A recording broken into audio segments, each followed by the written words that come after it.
नमस्कार दोस्तों, आज की थ्योरी में हम डिस्कस करेंगे न्यू एजुकेशन पॉलिसी के बारे में। न्यू एजुकेशन पॉलिसी में क्या इंप्लीमेंट किया गया है, पुरानी एजुकेशन पॉलिसी को किस तरह से चेंज किया गया न्यू एजुकेशन पॉलिसी में, ये कौन सी एजुकेशन पॉलिसी है इसके बारे में चर्चा करेंगे और क्या क्या इसके पॉजिटिव पॉइंट्स है, क्या इसके नेगेटिव पॉइंट्स है, इसके बारे में डिस्कस करेंगे। ये हम डिस्कस क्यों कर रहे हैं, क्योंकि अभी तक जो आपका सीटेट का पेपर जो ऑनलाइन पेपर हुआ है, उस ऑनलाइन पेपर में कुछ क्वेश्चंस आपके पुटअप किए गए थे न्यू एजुकेशन पॉलिसी से दोस्तों।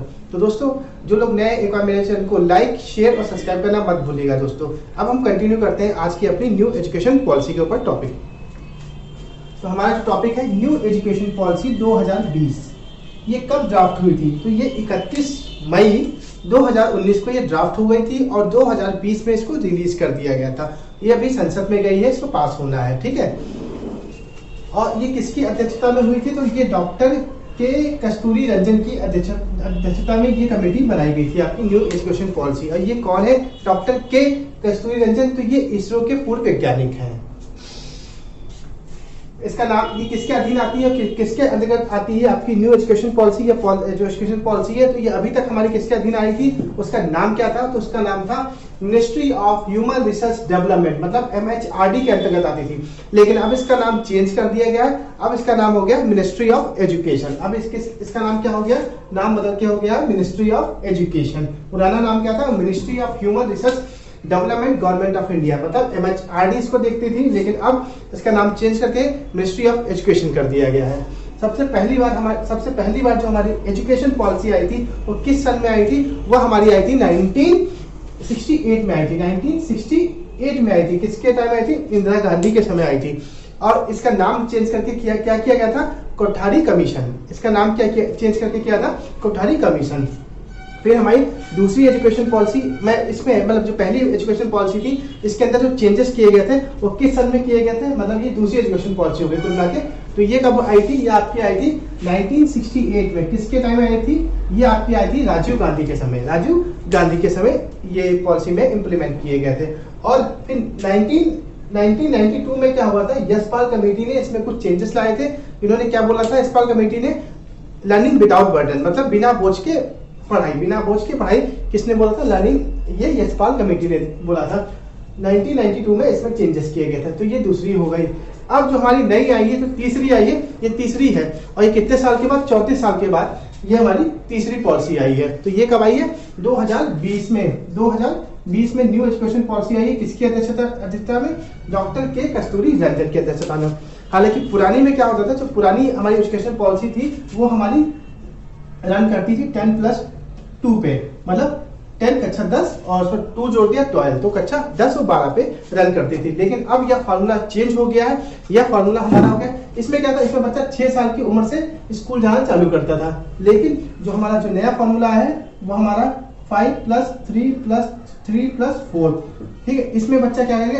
ये भी आपकी है, टोटल गिनोगे तो अगर टोटल देखो तो ये भी 12, मतलब क्लास 12 तक ही है। लेकिन इसमें कुछ इंप्लीमेंट किए गए हैं। किस हिसाब से? इसमें क्या किया? जो बच्चों की क्लासेस है उनको किस तरह से जोड़ा गया है, किस तरह से बच्चों को समझाया जाएगा, क्लास वाइज उनको डिवाइड किया गया है। इसमें क्या था? क्लास 10 के बाद आपका क्या होता था कि आप अपनी स्ट्रीम को चूज करते थे। आप आर्ट पढ़ेंगे, साइंस पढ़ेंगे, कॉमर्स पढ़ेंगे, ठीक है, तो 10 कक्षा 10 के बाद। लेकिन यहाँ पे अब इस पॉलिसी में स्ट्रीम जो होती थी आपकी, जो कॉमर्स होती थी, साइंस होती, उन सबको समाप्त कर दिया गया, सबको एक रूप से नाप दिया गया दोस्तों। आइए अब आगे चर्चा करते हैं डिटेल में। हालांकि कुछ और जानकारी लेते हैं पहले। इसमें एक बात और बोली गई है, जो 2 करोड़ जो बच्चे हैं अभी तक स्कूल या विद्यालय नहीं जा पाए हैं, तो न्यू एजुकेशन पॉलिसी के अनुसार उन बच्चों को भी स्कूल में लाया जाएगा। अब इस फॉर्मूला को हम लोग जानते हैं फटाफट।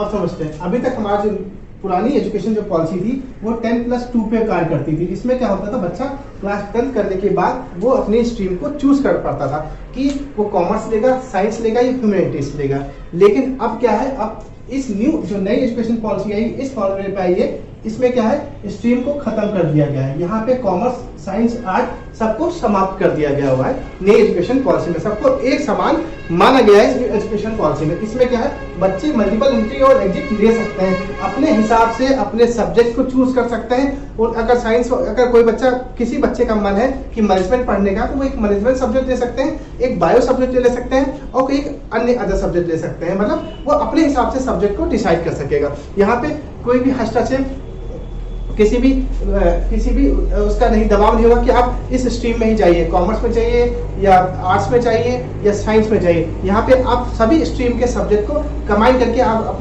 अपना सब्जेक्ट को पढ़ सकते हैं दोस्तों। तो ये कुल मिला के सबसे अच्छा काम किया गया है न्यू एजुकेशन पॉलिसी के अंदर। स्ट्रीम को समाप्त किया गया है, सभी बच्चों को एक नजर से देखा जाएगा। अभी तक क्या होता था, अगर हम बोलते थे अरे मैंने बीकॉम किया है, तो लोग बोलते थे अरे बीकॉम किस मतलब का, कोई मतलब ही नहीं होता, बीएससी करना चाहिए, साइंस डॉक्टर बनते हैं। तो अब क्या है, अब वही बच्चा क्या है, अब जो नई एजुकेशन पॉलिसी जब इम्प्लीमेंट होगी, जब लागू हो जाएगी, तब बच्चा अपने हिसाब से बायो भी पढ़ सकता है, अकाउंट्स भी पढ़ सकता है और हिस्ट्री भी पढ़ सकता है। अभी तक ऐसा नहीं था, लेकिन अब इस जो पॉलिसी, नई पॉलिसी जो इम्प्लीमेंट हुई है, ये सबसे अच्छी पॉलिसी है देखा जाए। अब हमारा जो एजुकेशन सिस्टम है वो बहुत ही बेहतर हो पाएगा इस एजुकेशन पॉलिसी जब ये इम्प्लीमेंट हो पाएगी। आइए अब हम चर्चा करते हैं अपने इस फॉर्मूला पे। अभी तक इस पे क्या था, बच्चा 6 साल की उम्र से स्कूल जाना चालू कर देता था, लेकिन इस वाली पॉलिसी के अंदर बच्चा 3 साल की एज से स्कूल जाना चालू करेगा दोस्तों। तो आप डिस्कस करते हैं हम इस फॉर्मूले को डिटेल में। आइए दोस्तों अब डिस्कस करते हैं अपने इस फॉर्मूले को। 5 + 3 + 3 + 4 क्या है, इस फॉर्मूले को चर्चा करते हैं। इस फॉर्मूले के अंतर्गत जो बच्चे की जो शिक्षा होगी या स्कूल जाना प्रारंभ होगा, वो बच्चा जब 3 साल का होगा तभी से बच्चे को स्कूल में भेजना चालू हो जाएगा। लेकिन किस रूप में चालू होगा, बच्चे को पढ़ाई के रूप में नहीं भेजा जाएगा, बिना बस्ते के बच्चे को स्कूल में भेजा जाएगा। और वहां पे जाके बच्चा क्या करेगा, बच्चे को सिर्फ गेम्स खिलाए जाएंगे, ताकि बच्चे की रुचि स्कूल के प्रति लगाव हो जाए, स्कूल आना बच्चा सीख जाए। तो ये 3 साल तक जो कार्यक्रम चलता है, इसमें सिर्फ बच्चे को खिलाया जाएगा, बच्चे को स्कूल आने की आदत डलाई जाएगी कहीं ना कहीं बच्चे के अंदर। और जो एक्टिविटी, जो चीजें बच्चा घर में खेलता है, उससे अच्छे गेम्स बच्चे को स्कूल में खिलाए जाएंगे, ताकि बच्चा सुबह ही उठे, बोले मम्मी मुझे स्कूल जाना है, तो कहीं ना कहीं स्कूल के प्रति बच्चों का लगाव कराया जाएगा। तो ये जो पहला फॉर्मूला 5 साल वाला, इसके अंदर क्या होगा, 5 साल ये फॉर्मूला चलेगा, इसको बोलते हैं फाउंडेशन स्टेज, ठीक है। और इसमें बच्चे को जो स्टार्टिंग का 3 साल होंगे, उसमें सिर्फ बच्चे को क्या खिलाया जाए, गेम्स खिलाए जाएंगे, बच्चे को सिर्फ खिलाया जाएगा, जिस बेस पे बच्चे का न्यू बन जाए, बच्चा स्कूल जाने के लिए तैयार हो जाए, ठीक है। तो 3 साल तक बच्चे को सिर्फ गेम्स एक्टिविटीज कराई जाएंगी, बच्चे के अंदर रुचि डेवलप की जाएगी, ताकि बच्चा स्कूल छोड़ के घर छोड़ के स्कूल की तरफ डेली की तरह सुबह तैयार हो जाए, बोले कि सुबह जल्दी उठ जाए, मम्मी मुझे स्कूल जाना है, क्योंकि वहाँ उसको खेलने को मिलता है अपने दोस्तों के साथ में। तो 3 साल तक सिर्फ बच्चे के अंदर हैबिट बनाई जाएगी, बच्चे को स्कूल कैसे लाना है, और बच्चे के अंदर एक्टिविटीज गेम्स के द्वारा बच्चा स्कूल आना सीख जाए। फिर 5 से 3 साल निकल गए, अब बच्चे 2 साल में क्या है, बच्चे को कक्षा 1 और 2 में बच्चा का प्रवेश हो जाएगा। बच्चा 1 और 2 ये 5 साल वाले फॉर्मूले में इंक्लूड किया जाएगा। बच्चा पहली क्लास में और दूसरी क्लास में चला जाएगा। और यहाँ पे क्या होगा, बच्चे का कोई भी एग्जाम नहीं होगा, सिर्फ बच्चे को सिर्फ पढ़ाया जाएगा, उसको नॉलेज दी जाएगी, और यहाँ पे कोई भी एग्जाम नहीं होगा, बच्चे का कोई भी एग्जाम इस वाली कैटेगरी के अंदर नहीं आएगा। सिर्फ अभी तक क्या थी, पहले वाली कंडीशन में क्या थी, 3 साल तक बच्चे के अंदर डर निकाला जाएगा, बच्चा स्कूल जाने को सीख जाए। और दूसरी वाली स्टेज में क्या होगा, 2 साल में कि बच्चे को जो पढ़ाने की प्रक्रिया है वो सिखाई जाएगी, पढ़ना बच्चे को सिखाया जाएगा, और एग्जाम नहीं लिया जाएगा। एग्जाम लिया जाएगा तो बच्चा स्टार्टिंग में ही डर जाएगा, तो कहीं ना कहीं एग्जाम लेने का जो प्रावधान है वो हमारा जो पहली स्टेज है इसमें नहीं रखा गया, इसमें फाउंडेशन, यहाँ पे बच्चे की न्यू रखी जाती है, बच्चे को स्कूल में हमें कैसे लाना है। फिर आया हमारा दूसरी स्टेज, जो कि प्रिपरेटरी स्टेज है। प्रिपरेटरी मतलब बच्चे को तैयार किया है। अब बच्चे ने यहाँ पे क्या किया था, बच्चे ने यहाँ पे 2 क्लास को पूरा कर लिया था। अब ये जो फॉर्मूला है हमारा तीसरा, ये 3 साल तक चलेगा आपका। 3 साल चलने के बावजूद इसमें क्या होगा, बच्चा तीसरी क्लास में एडमिशन लेगा, तीसरी, चौथी, 5वां बच्चा पढ़ाई करेगा इन 3 साल में। ये 3 साल है, तो 3 साल बच्चा 3, 4, 5 3, 4, 5 क्लास में पढ़ाई करेगा। यहाँ पे क्या होगा, बच्चे को एक्टिविटी के साथ साथ बच्चे की पढ़ाई होगी। बच्चे को जो पढ़ाया जाएगा तो बच्चे को एक्टिविटी करके पढ़ाया जाएगा, मतलब रचनात्मक क्रिएटिविटी के द्वारा बच्चे को पढ़ाया जाएगा। अगर बच्चा बिना क्रिएटिविटी या बिना एक्टिविटी के पढ़ेगा तो बच्चे को बोरियत महसूस होगी। तो इसके अनुसार क्या है, बच्चे की पढ़ाई के साथ साथ बच्चे को एक्टिविटी कराई जाएगी, जिसके कारण बच्चों को बोरियत ना महसूस हो और वो स्कूल में पढ़ाई में मन लगाए।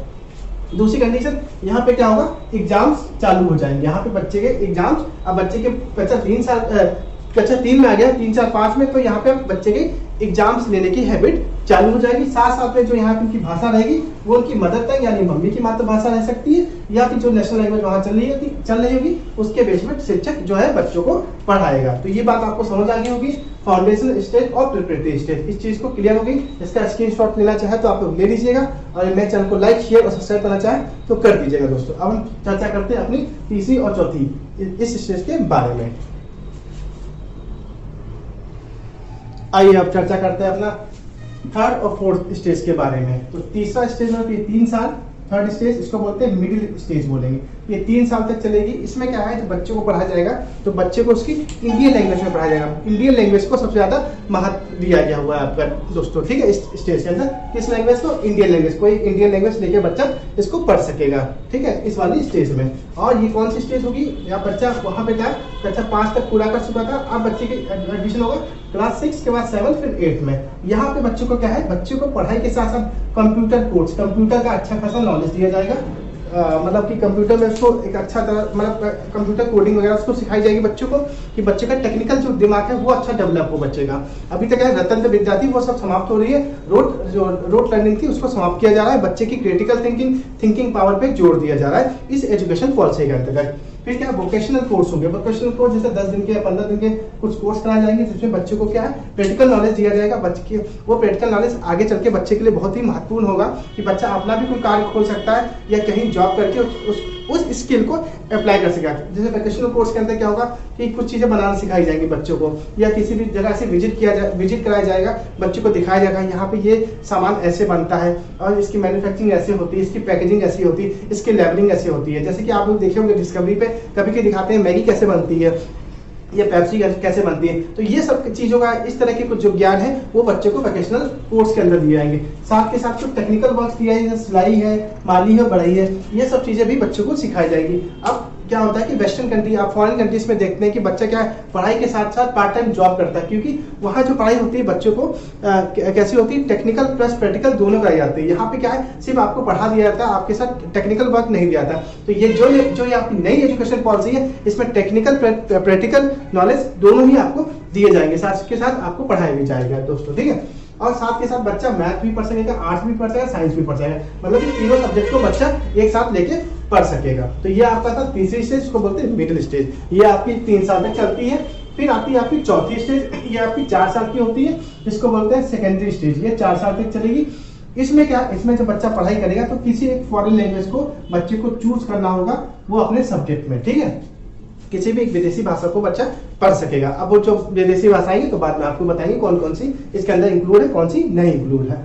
इसमें बच्चा क्या होगा, कक्षा 9 में एडमिशन लेगा, 9 के बाद 10 में जाएगा, फिर 11 फिर 12 में। यहाँ पे क्या है जो बच्चे के एग्जाम्स होंगे वो सेमेस्टर बेस पे होंगे, मतलब 4 साल में 4 एग्जाम ना होंगे, 4 साल में 8 एग्जाम्स होंगे, ठीक है। तो यहाँ पे सेमेस्टर का प्रावधान रखा गया हुआ है दोस्तों।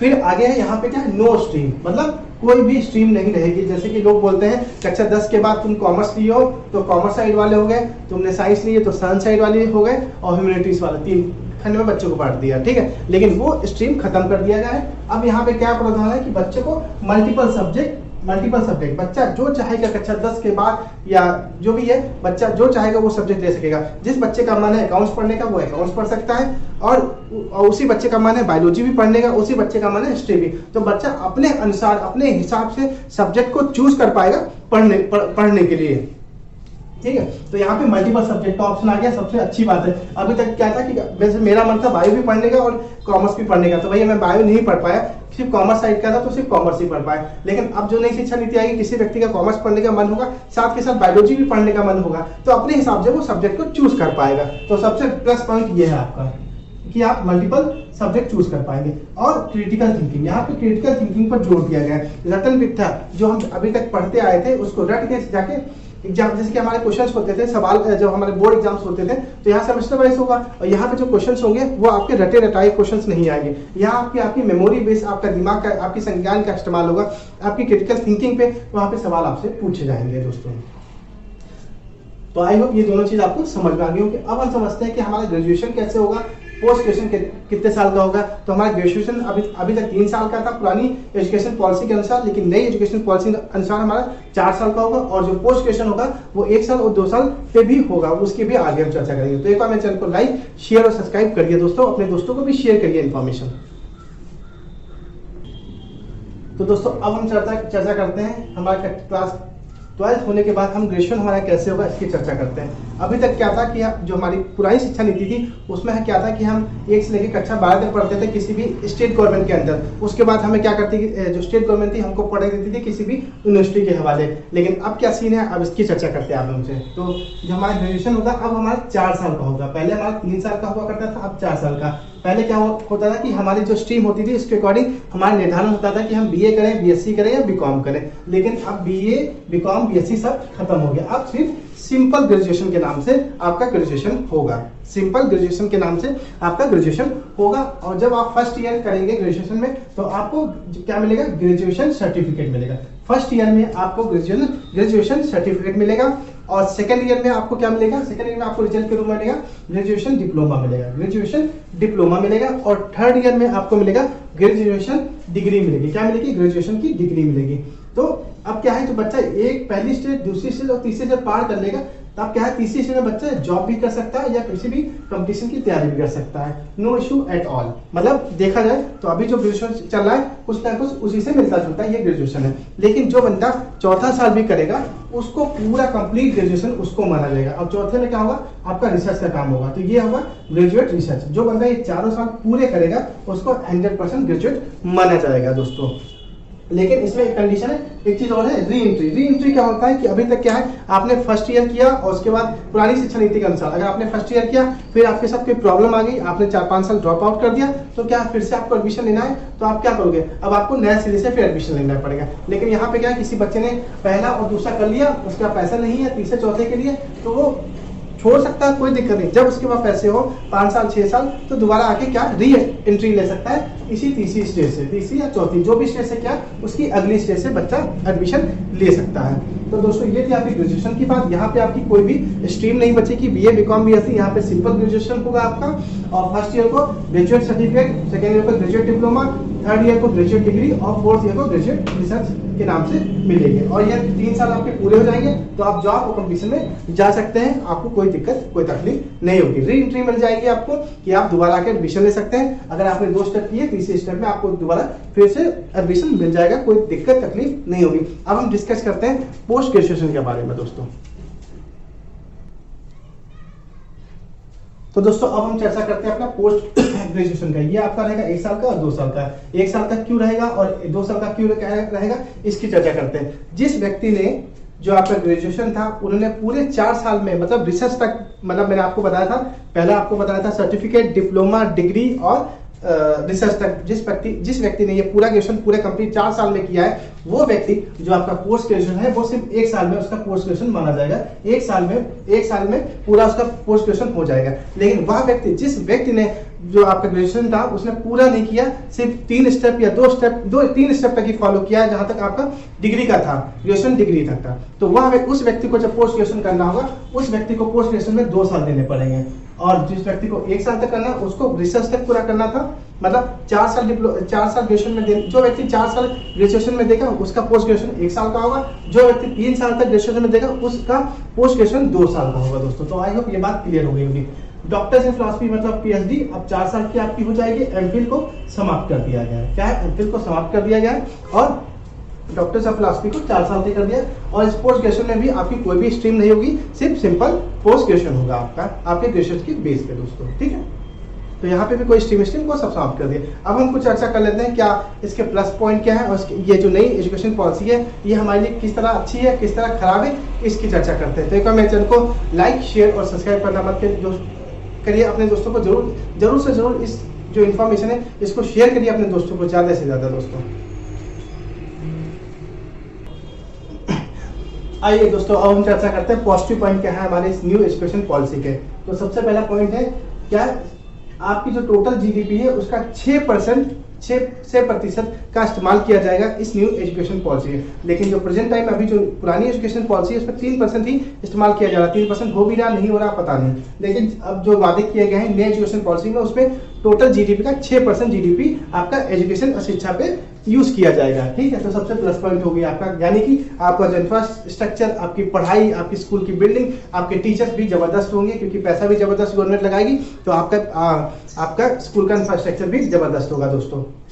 अगला है स्कूल फीस। अभी तक क्या था, प्राइवेट स्कूल थे अपनी मनमानी फीस रखते थे, मतलब कुछ लोग क्या अपनी जो मन मानते थे, मुझे इतनी फीस चाहिए, कोई हाई बहुत ज्यादा, कुछ आप देखते हैं कुछ स्कूल बड़े महंगे हैं, प्राइवेट स्कूल बहुत महंगे हैं, वो अपनी मनमानी फीस रखते हैं, अपने हिसाब डिसाइड करते हैं। लेकिन अब यहाँ पे क्या है, जो आपका जो गवर्नमेंट है इस पे रोक लगा देगी और गवर्नमेंट ही डिसाइड करेगी स्कूल की जो कैटेगरी होगी ABC, उसके अकॉर्डिंग ही गवर्नमेंट डिसाइड करेगी A कैटेगरी वाले इतनी फीस लेंगे, B कैटेगरी वाले इतनी फीस लेंगे। तो यहाँ पे क्या है, स्कूल की मनमानी नहीं चलेगी, गवर्नमेंट ही डिसाइड करेगी ये प्राइवेट स्कूल कितनी फीस लेंगे। और कोई भी अगर इसके अगेंस्ट कोई फीस चार्ज करता है कोई भी स्कूल, तो उसके शिक्षक या जो मम्मी पापा है वो अगेंस्ट के केस फाइल कर सकते हैं स्कूल के अगेंस्ट। ठीक है, अगली बात है वोकेशनल और प्रोजेक्ट बेस्ड। इसमें क्या होगा, बच्चे को जो वोकेशनल वगैरह जो प्रोजेक्ट बेस्ड, बच्चे को जो ट्रेनिंग दी जाएगी प्रोजेक्ट बेस्ड पे सब काम सिखाया जाएगा। बच्चे को क्या है, सबको ट्रेनिंग दी जाएगी ताकि बच्चा हर चीज को समझ सके और उस चीज को जान सके। अभी तक क्या रटत विद्या पे जो हमारी पुरानी एजुकेशन पॉलिसी थी उसमें सिर्फ बच्चा रटता था, अब बच्चों को यहाँ पे क्या, बच्चे को टेक्निकल बनाया जाएगा, क्रिटिकल थिंकिंग पे बच्चे के ध्यान दिया जाएगा। ठीक है, अगली बात आ गई बच्चे का जो रिजल्ट होगा वो क्या है। अभी तक क्या थी, टीचर रिजल्ट बनाती थी बच्चों का और उसके नंबर के बेस पे उसको रिजल्ट उसके मार्क्स को दिया जाता था। लेकिन अब क्या होगा, अब मार्क्स तो दिए जाएंगे, साथ में साथ बच्चे का रिजल्ट बच्चा खुद असेस कर पाएगा कि मैंने कितना सीखा और कितना नहीं सीखा। बच्चे खुद अपने आप को रेट करेगा, ठीक है। उसके बाद उसका दोस्त भी उसको रेट करेंगे, जो उसके स्कूल क्लासमेट होंगे वो उसको रेट करेंगे, साथ के साथ उसका टीचर उसको रेट करेगा बच्चे का। तब जाके टोटल मिला के बच्चे का जो रिपोर्ट कार्ड तैयार होगा, ऐसा मिला के बच्चे का रिपोर्ट कार्ड तैयार होगा दोस्तों। उसके बाद आएगी, अभी तक हमारे इंडिया में कोई फॉरेन यूनिवर्सिटी नहीं, जिसके कारण बच्चे यहाँ से पैसा लगा के फॉरेन यूनिवर्सिटी में जाते हैं पैसा खर्च पढ़ने के लिए, जो हार्वर्ड यूनिवर्सिटी हो गई, कैम्ब्रिज यूनिवर्सिटी हो गई। लेकिन अब वो यूनिवर्सिटी को भी मौका मिल गया है कि इंडिया में आके वो यूनिवर्सिटी सेटल हो सकती है। तो हर यूनिवर्सिटी को मौका नहीं मिला, टॉप 50 यूनिवर्सिटी ही सिर्फ इंडिया में सेटल हो सकती है। तो टॉप 50 यूनिवर्सिटी फॉरेन यूनिवर्सिटी को इंडिया में भी अब आएंगी और उन ब्रांच में बच्चा पढ़ सकेगा। साथ के साथ अब डिपार्टमेंट बन जाएंगे। इसमें क्या होगा कि डिपार्टमेंट से फायदा ये होगा कि अब जो आपका रिजल्ट वाला डिपार्टमेंट अलग होगा, सिलेबस वाला डिपार्टमेंट अलग होगा, इंफ्रास्ट्रक्चर वाला डिपार्टमेंट अलग होगा, ऐसे ही 3-4 डिपार्टमेंट बन जाएंगे और वो डिपार्टमेंट हर स्कूल की जो शिक्षा है उस पर नजर रखेंगे। अगला टीचर, अब मेन इंपॉर्टेंस यहाँ पे टीचर को भी दिया गया, क्योंकि अभी तक क्या थी, कोई भी प्राइवेट स्कूल किसी भी टीचर को पकड़ लेता था पढ़ाने के लिए और सस्ते फीस पे टीचर को रख लेता था। लेकिन अब क्या होगा, अब बच्चा जब टीचर पढ़ाने जाएगा किसी भी स्कूल में, तो उस टीचर को 4 साल की ट्रेनिंग दी जाएगी, टीचर ट्रेनिंग, जिसमें टीचर को सिखाया जाएगा कि बच्चे को आपको कैसे हैंडल करना है, बच्चे को कैसे समझाना है। बच्चे को सिर्फ रटन विद्या नहीं, बच्चों को टेक्निकल और क्रिटिकल थिंकिंग पे भी बच्चे का फोकस करना है। ये सब बातें 4 साल की ट्रेनिंग में टीचर को दी जाएंगी। तो आई होप ये आपको पॉजिटिव पॉइंट आपको समझ आ गए होंगे जो आपकी न्यू एजुकेशन पॉलिसी के। अब हम चर्चा करते हैं कुछ के नेगेटिव पॉइंट्स, उसके बाद हम वाइंड अप करते हैं आज के चैप्टर को। अब इसके कुछ नेगेटिव पॉइंट्स है, इसके बारे में चर्चा कर लेते हैं दोस्तों। तो नेगेटिव पॉइंट सबसे पहले यहाँ पे इंग्लिश को ज्यादा इंपॉर्टेंस नहीं दिया गया था। इंग्लिश को इस एजुकेशन पॉलिसी में दिया गया, लेकिन इतना भी इंपॉर्टेंस नहीं दिया गया कि आपको इंग्लिश ही पढ़ना है जरूरी, ठीक है। और दूसरी बात, सेंट्रल बोर्ड, यहाँ पे क्या है, सेंट्रल बोर्ड जो होगा वो आपका डिसाइड करेगा आपका सिलेबस, और जो सेंट्रल बोर्ड सिलेबस बनाएगा वो सिलेबस जो स्टेट गवर्नमेंट है वो उसको फॉलो करेगी, ठीक है। यहाँ पे स्टेट गवर्नमेंट के अंदर कोई भी राइट नहीं बचा कि वो अपना सिलेबस खुद निर्धारित करे, यहाँ पे सिर्फ सेंट्रल बोर्ड ही आपके जो सिलेबस है वो बनाएगी, ठीक है। तो ये इसका कहीं ना कहीं नेगेटिव पॉइंट है।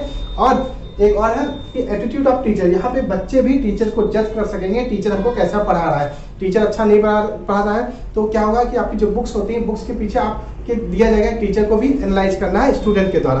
अब टीचर को भी डर रहेगा कि हम बच्चों को कुछ गलत ना पढ़ा दें या बच्चों को कुछ गलत शिक्षा ना दे दें, तो इसके बेस पे बच्चे भी टीचर को जज कर पाएंगे। ये टोटल ये सारी इन्फॉर्मेशन थी आपकी नई एजुकेशन पॉलिसी पे दोस्तों। अगर आपको मेरा अच्छा लगता है तो चैनल को लाइक करें, शेयर करें और सब्सक्राइब करें। जय हिंद दोस्तों।